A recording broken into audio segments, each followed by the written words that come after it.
All right. Tell me what I need to know about our last reading.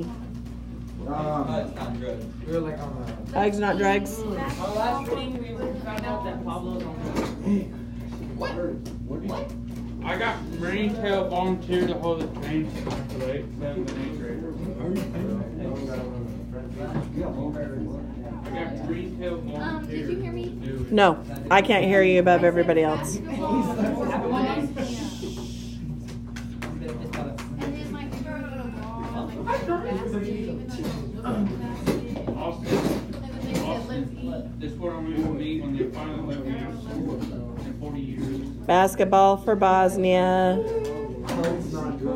I've got it up there. Oh, Miss Harney, do I drugs and drugs? And then we did the Let's Eat.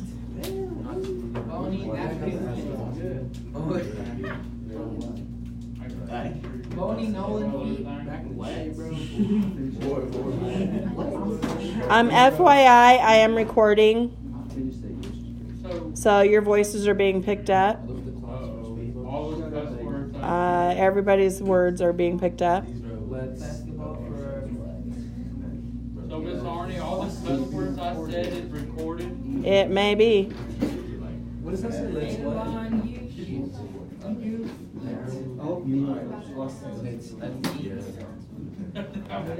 Okay. What else? Oh, this is like Yes, I'm trying to get some previous information so we can link back to what was done so when we move forward we understand what's going on. America. Huh? There's a lot of to America.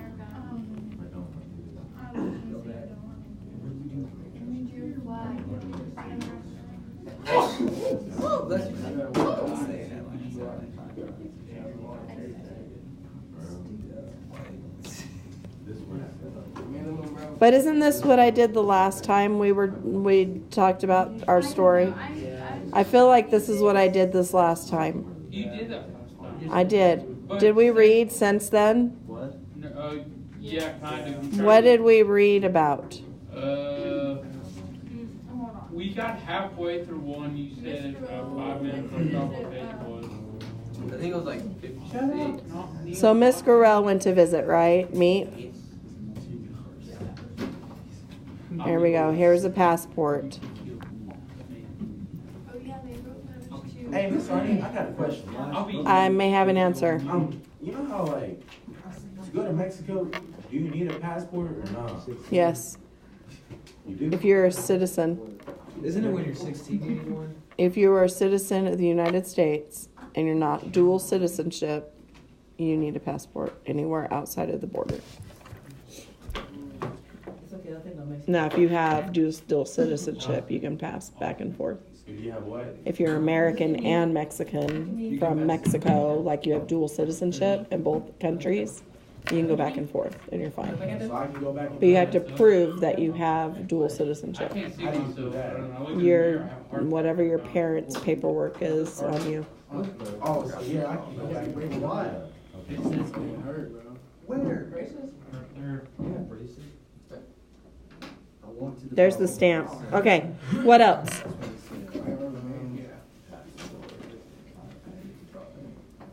What else? What page did you say we were on? We're on page 114. Yeah, don't rip my pages. Don't rip those books. Well, they ripped off the like things from the back. What? There's tape up here on my desk. I don't know. They're That, gonna fix that. yeah, I'm gonna put this up because you're confused me. That girl, that one had, Bond, 85. that one teacher that said, You want to read about, The teachers won't teach you yes, the every truth Tuesday. because they don't want too much violence. How you gonna take on? you got most of it. One got like, talking about stuff. What is that supposed to be on the passport? You know that little water thing? You see that one thing?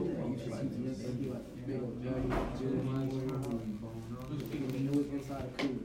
What is he? He says, don't be an idiot like some people we know. Now, say names before the fingers.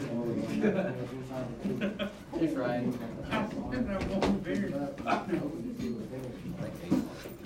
So, Okay. We're gonna call this second. Why does he tell you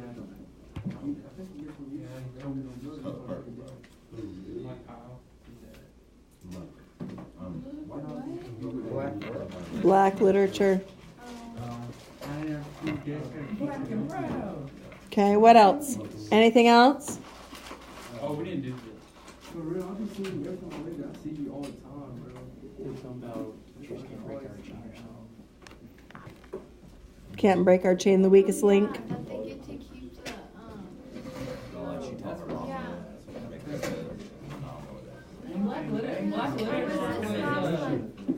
Black literature that was yesterday's thing, right? that, she gets to keep the same class. Was that last time? Yeah, That was last time. that was last time. Okay. Anything else that I'm missing? Anybody else has got that I don't have? Starting the Yes. next page, we're at half of that. Okay, that's where I'm heading right now. Are you ready? Yeah. Okay, now remember, if you're talking, you're reading. Am I missing anybody else? No, I'm missing. I told her I would read. Okay. All right, so we're at, okay, what was I supposed to do? Walk into a class with my new book list? That's where I'm at, right? On page 114. Let's see if I can get to 134 approximately. Are you ready? Do you need me to move? Okay, what was I supposed to do? This is where we have the mom giving a new list of books, sending this daughter off to class with a kiss and a hug. Okay, what was I supposed to do? Walk into class with a smile on my new book list? Present it to the teacher like a shiny red apple? Mrs. Bigot, I just wanted to present you with this list of wonderful books. I hope they are all free of drugs, fornication, sex, and cussing. Furthermore, I want you to know that I hold no grudge against you, and I'm really looking forward to your enlightening lectures for the next 2 years. Yeah, right. I couldn't imagine another term with this woman, and as long as I stayed on the honors English track, I would be stuck with being a spokesperson for the rest of my high school career. I told Elisa about my dilemma, and she told me about her English class. She told me that her teacher actually earned the title of educator. She puts everything in her classes, cares, and listens, and above all else, refuses to label people. I wasn't really interested in all the other things. I just knew I wouldn't have to keep sending Gallup polls out to Negroes all around the country. And that is how I found myself starting my junior year in Miss Gorell's class. It is my personal tale of misery and misgivings, hatred and heroism, scandal and sacrifice. Well, actually, it's a tale of how one woman, with a blind eye to stereotypes, had the eraser that took national spokesperson for the plight of black people off of my forehead. She replaced it with spokesperson for Joyce Roberts. That whole idea of being pinpointed as a spokesperson for a group of people just because you look the way you do, right? And that's not okay, is it? Wait, say that again? It's like she has the whole idea. The teacher was like, so Joyce, because you're black, tell me how the black people feel about this, because you're the only black kid in my class. Yes, Nolan. And that's what this teacher was doing. Does that make sense? Okay. And then they were eliminating works by black authors. Well, that's what the past was like based on, just racism. Oh yeah. Like in the 80s, 90s and stuff. Yeah, 70s, 60s, 50s. Way back. We'll be watching videos. We're going to be watching some videos when we get to when they name themselves the Freedom Riders. I actually have the video that they're talking about over here, where you guys are going to be able to see how they were treated. What was this movie we watched in Miss Garrison's last year about this one guy getting shot? In the back. Oh, I know what you're talking about. What was it called? Ghost of Mississippi. Have you seen that movie? The Yeah. Where that white guy's hiding in the bush. And that lady fought like so many years for like just Her husband's right. her husband's right, and she won it at the end.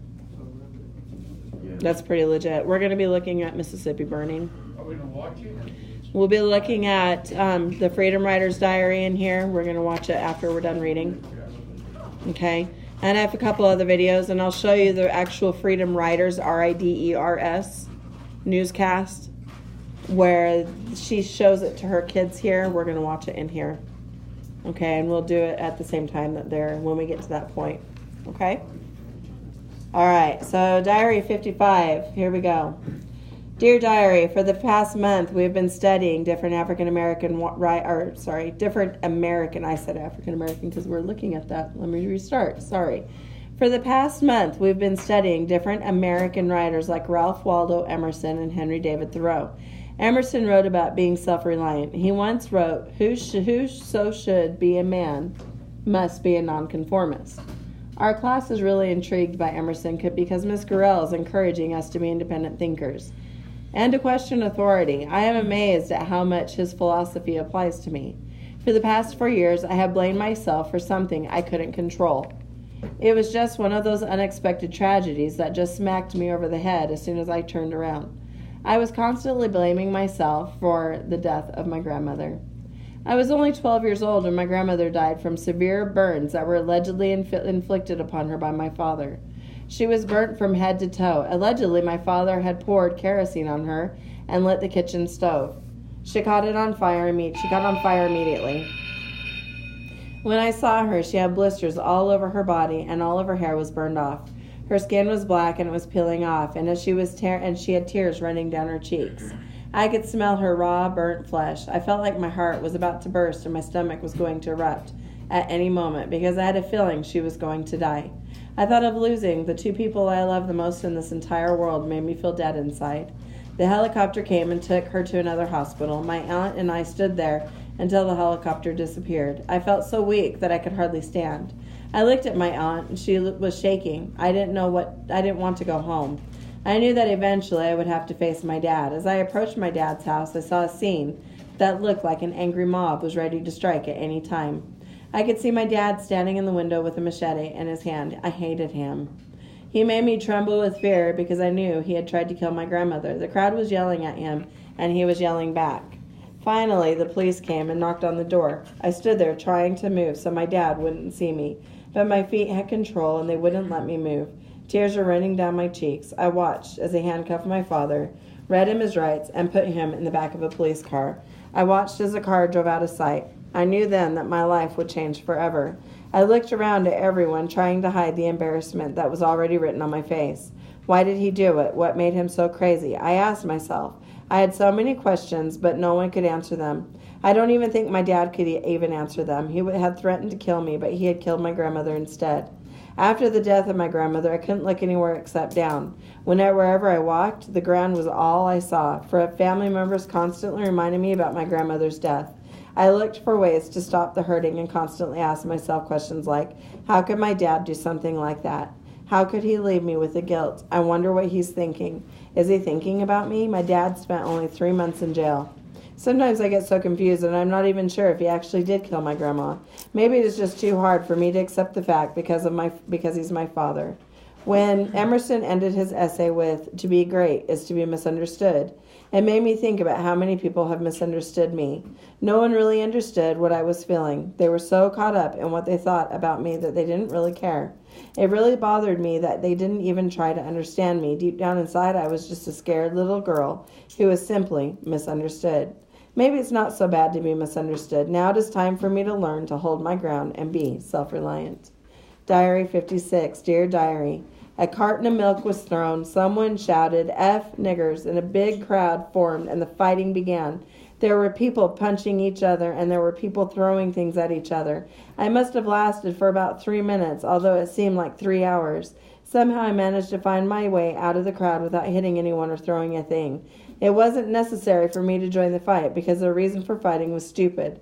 When I stood away from the crowd, I saw staff members and policemen breaking it up. The tardy bell rang later, indicating that lunch was officially over. The crowd was reluctant to go to class because they wanted to see what happened to the people who'd started the fight. 2 people went to the principal's office. One was African American and the other was Hispanic. The police suspended them both, hoping to get rid of the problem as fast as he could. But his decision made the problem worse. Friends of both races now held grudges against each other. After school, I walked to the bus stop by myself. I noticed that there were some Hispanics at the bus stop where some African American people were waiting. When the bus arrived, everyone got on the bus, and another fight broke out. This was round 2.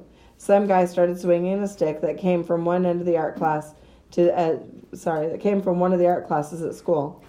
There were at least 20 people from each side fighting on the bus. I got off and stood behind a bench. There were so many people on the bus that it started to rock back and forth. The bus driver told them she would call the police, so the African Americans got off the bus. As they were waiting for the next stop, a Hispanic boy crossed the street to the bus stop. He didn't see that a fight had just ended, but he did see the angry tension in the crowd as he walked past the bus stop. As he walked by the crowd, someone stepped in front of him and asked, "What did you say?" The boy had said nothing at all. The boy didn't respond, but tried to walk past. The boy who confronted him suddenly punched him in the face. He fell unconscious in the bushes. Then everyone rushed him at once. There were 20 angry boys against one. Someone grabbed him by the neck and dragged him out on the street. They started kicking and punching his ribs, face, and anywhere else they could reach. Someone picked up a metal trash can and slammed it into his face. The traffic was being held up. A bus arrived at the stop across the street, and it stopped. The bus driver got off to help the boy. He screamed, "Stop it, you punks!" Someone turned around and punched the bus driver in the face. The bus driver ran into a store nearby and called the police.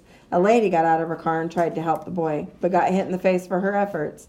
As soon as the lady got back into her car, the police came and put an end to the fighting. The boy lay unconscious. His arms, legs, and back were all broken. I watched as he was taken to the hospital and watched as the culprits were arrested. Why didn't I do anything to help him, I asked myself.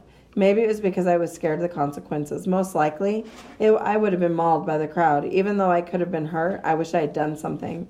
If Miss G finds out that I just stood by and did nothing, she'll be really pissed at me. After all, it wasn't being very self-reliant. I just hope she doesn't find out. Diary 57. Dear Diary. Today, I finally grasped what it meant to be self-reliant. In class, Miss Gorell handed out a self-evaluation worksheet.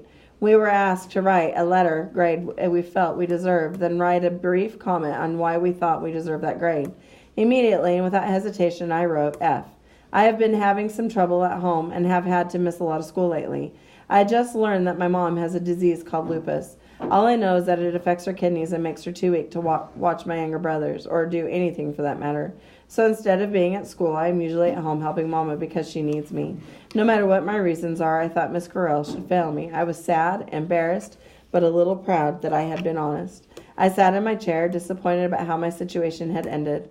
Little did I know it was in fact just beginning. Miss Gorell approached me and asked me to speak with her in the hall. At first I thought she would drop me, but since I'd already in what the other teachers called dummy English, where else could I go? I figured she would simply give me the same speech the other teachers gave me. You're failing, and I know you're bright, so get it in gear, okay? Sometimes I just want to say, no shit, really, I'm failing, so how do I change that? But in light of the many times I've been blown or brushed off, I keep it to myself. I walked into the hallway, and immediately she turned to me and said, "What's this?" She flashed my evaluation in my face. "Do you know what this means?" I didn't answer. I didn't know what to say. Just when I thought she was at her boiling point, she turned it up a notch by adding F you. That's what it is. It's an F you and an F me and F everyone who's ever tried to help you, cared about you. Immediately, our conversation became a road trip to hell, with me riding shotgun. I was thrown off, confused, and flabbergasted, to put it simply, shocked. No one in my life had ever given me the facts so boldly. I'd never had a pep talk like this. After my jaw seemed to wind itself back into its proper place, that's when she began to sink in. She went on to tell me that until I had the balls to look her straight in the face and tell her to F off, she was not going to let me fail, even if that meant coming to my house every day until I finished the work. I couldn't tell her off, so I just stood there with tears in my eyes. What she showed me today is that a truly self-reliant person takes action, leaves nothing to chance and everything to themselves. She showed me that excuses will not bring about success, and that adversity is not something you walk with, but something you leap over. The obstacles are the ones you allow. The chain is only as strong as its weakest link. A truly self-reliant person finds his weak link and strengthens it. I want to be a self-reliant person now and forever. Dear Diary, our class is reading the part in The Catcher in the Rye where Holden Caulfield talks about his friend's suicide. Holden usually doesn't give a damn about anything or anyone, seemed to be really upset about the death of his friend. I never thought about the consequences or the effect that suicide would have on anyone else before. All I thought about was my own losing battle. I have a problem. For the past 2 years, I've been tormented by an illness that runs in my family. When I was 4, my mother was diagnosed as clinically depressed. Because of a chemical imbalance. Luckily, she sought help before it was too late. She received medical attention and was cured with the help of a drug treatment called amitriptyline. I can't even say that word. Now this illness, our family's enemy, has returned to claim yet another victim. Against my will, I have been taken prisoner and feel like I'm being punished for a crime I did not commit. My worst nightmare has now become my reality. Suicide is something that's always on my mind, 24/7. There isn't a day that goes by without the enemy shooting suicidal thoughts through my mind. I am left injured and confused without notice. The enemy takes control of my mind and body, and I become its puppet. My thoughts, as well as my feelings, are recreated into my worst fears. I start crying and screaming for no reason, raging with unexplainable anger stored deep inside of me. Then I am left feeling worthless without any hope of living. I even tried to take my life once because I thought there was no other alternative. It was the day my mother and I got into a huge argument. Now that I think back, it seemed so fake, like one of those corny after-school television specials. After the argument, not knowing what to do, I ended up in the kitchen. I felt a cold breeze as I entered. There I was, standing in the dark, holding a kitchen knife to my wrist, my heart beginning to beat faster and faster as I held up my arm. I pulled back my sleeve, exposing my wrist. My mind blacked out. I looked down to see the knife had barely cut into my skin. The knife was too dull.